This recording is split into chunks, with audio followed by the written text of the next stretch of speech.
Hola, buen día. Soy Rebeca Garzón Clemente, profesora de la Universidad Autónoma de Chiapas, y les voy a platicar sobre algunas recomendaciones para las instituciones de educación superior en materia de atención a la formación de profesores universitarios en cuanto a tecnologías de la información y la comunicación. Vamos a ver un video en este momento y después platicamos sobre él.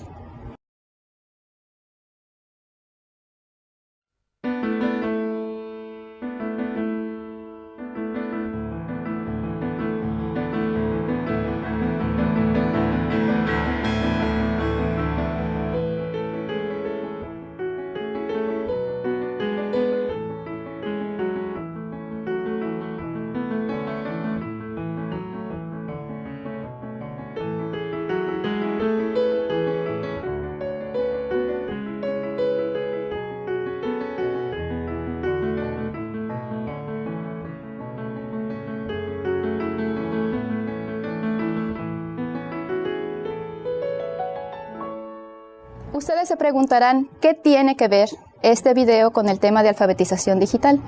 Es un video que se tomó por los hermanos Lumière en 1895 y los hermanos Lumière empezaron a presentarlo dentro de las ferias de pueblo junto con la mujer barbuda y el hombre fuerte, con una pantalla de esas antiguas que nosotros conocemos, y a la hora de que las personas veían el tren venir hacia ellos en todo este formato muy antiguo que estamos viendo, corrían despavoridas porque pensaban que el tren se les venía encima.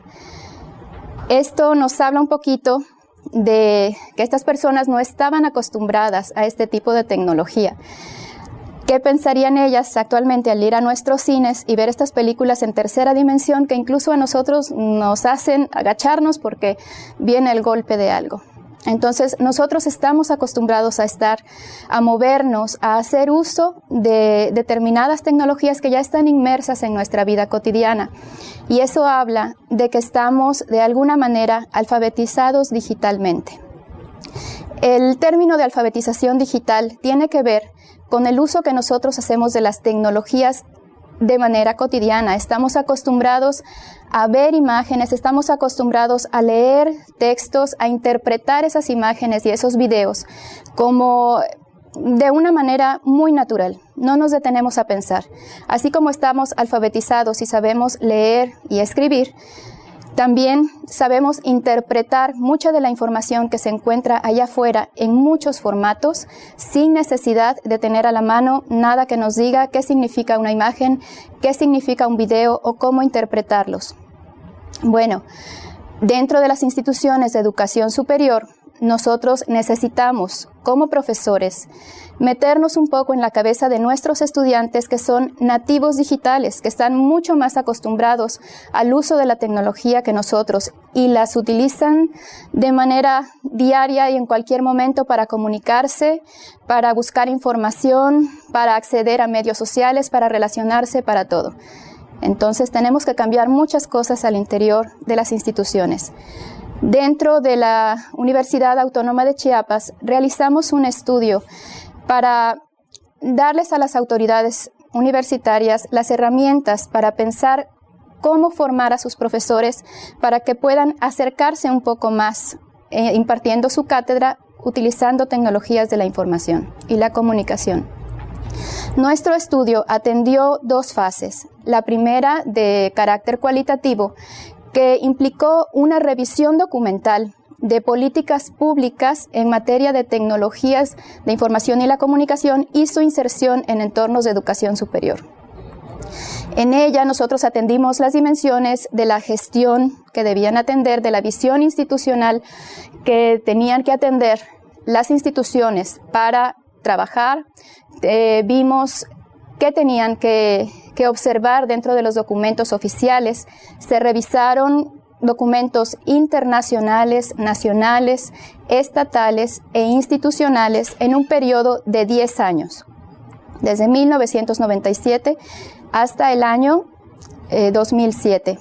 Es importante que les comente que en México empieza este boom de Internet a meterse a las instituciones de educación superior en el año de 1992 y es hasta el año de 1993 que la Universidad Autónoma de Chiapas empieza a implementar redes dentro de la institución.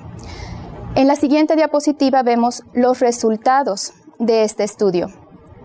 Nosotros tenemos que la institución ha sido muy cuidadosa y consecuente con las recomendaciones internacionales, nacionales y estatales, y así ha cuidado robustecer su infraestructura tecnológica, ha tratado de consolidar sus cuerpos académicos, que en México equivalen a los grupos de investigación académicos, institucionales dentro de las universidades, y atiende también al aspecto de formación docente en materia de tecnologías.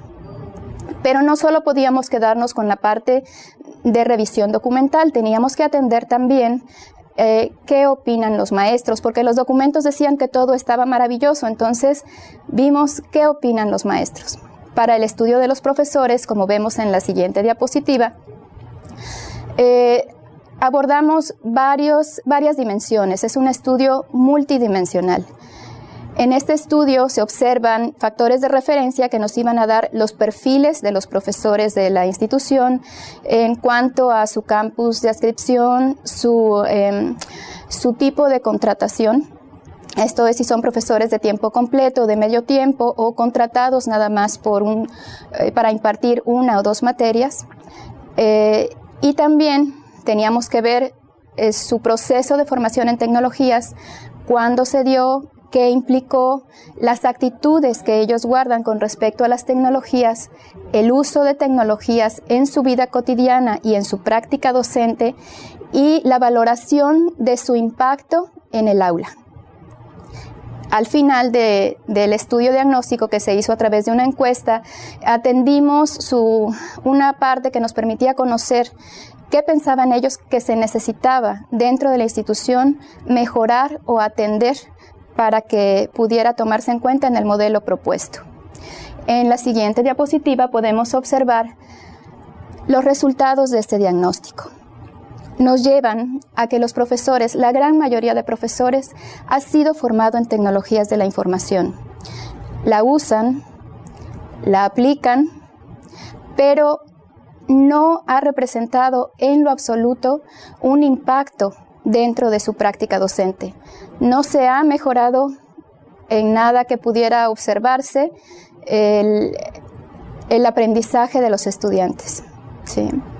Entonces, algo está pasando porque conocen sobre tecnologías, porque las aprendieron, porque han tomado cursos, porque no se aplican dentro de su aula. Atendiendo a esto, se presenta un modelo para atender a la formación. En este modelo se propone que se debe atender al currículo universitario. Ese currículo universitario tiene que atender la integración de las tecnologías de manera transversal. ¿Qué es esto? Que no se vale que tengamos nada más una o dos materias dentro del currículo, dentro de un programa de estudios que atiendan a las tecnologías, porque sucede como en el inglés.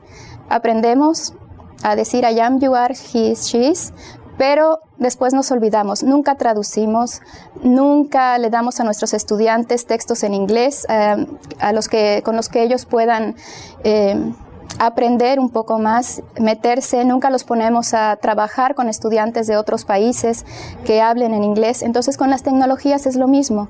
Pueden aprender muy bien algunas cuestiones de ofimática, pero si nunca les decimos que también pueden comunicarse, que pueden relacionarse mejor, que pueden atender cursos en otras modalidades educativas utilizando las tecnologías, no va a pasar de ahí, de un conocimiento meramente instrumental que no se hace parte de su vida cotidiana. Entonces, se tienen que contemplar el trabajo con contenidos de programa educativo, se tiene que atender una pedagogía didáctica de la práctica docente, conocimientos y procedimientos tecnológicos que conlleven a una apropiación significativa de las tecnologías para fortalecer el aprendizaje de los estudiantes, y todo eso nos llevará a esa alfabetización digital buscada.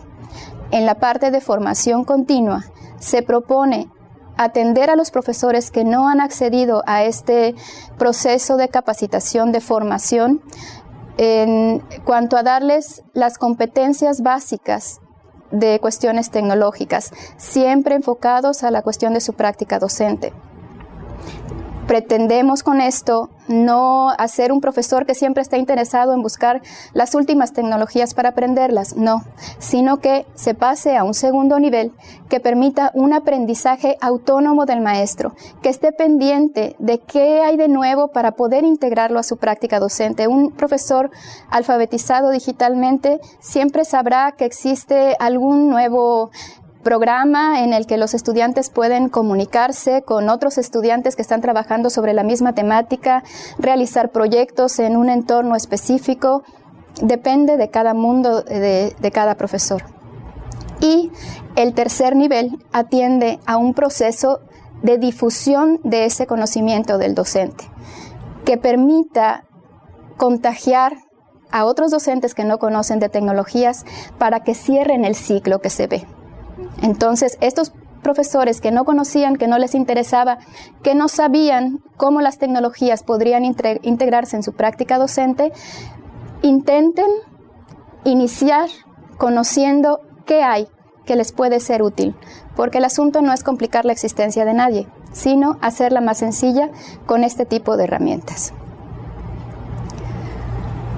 Entonces, el modelo de gestión, el modelo que se propone para los gestores institucionales atiende tanto los aspectos que se vieron en la revisión documental, esto es, la parte de gestión, la parte de atención a políticas, la parte de vinculación, de estar pendientes de la oferta y de las nuevas modalidades que se tienen para ampliar esa oferta, para diversificarla, y también atender cuestiones de infraestructura, que eso es muy importante dentro de las instituciones. Nosotros podemos decir que las tecnologías son maravillosas, pero si nuestra red no funciona, si las máquinas son muy antiguas, si no tienen la capacidad para manejar los programas que se están utilizando actualmente, los profesores se van a desencantar.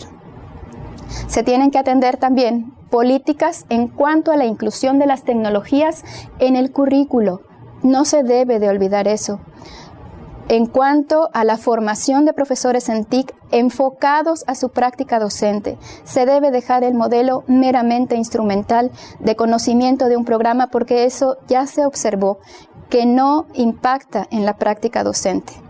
Y se tienen que estar siempre muy pendientes desde la gestión de qué innovaciones existen en el entorno para apoyar, para coadyuvar a la innovación y la investigación educativa.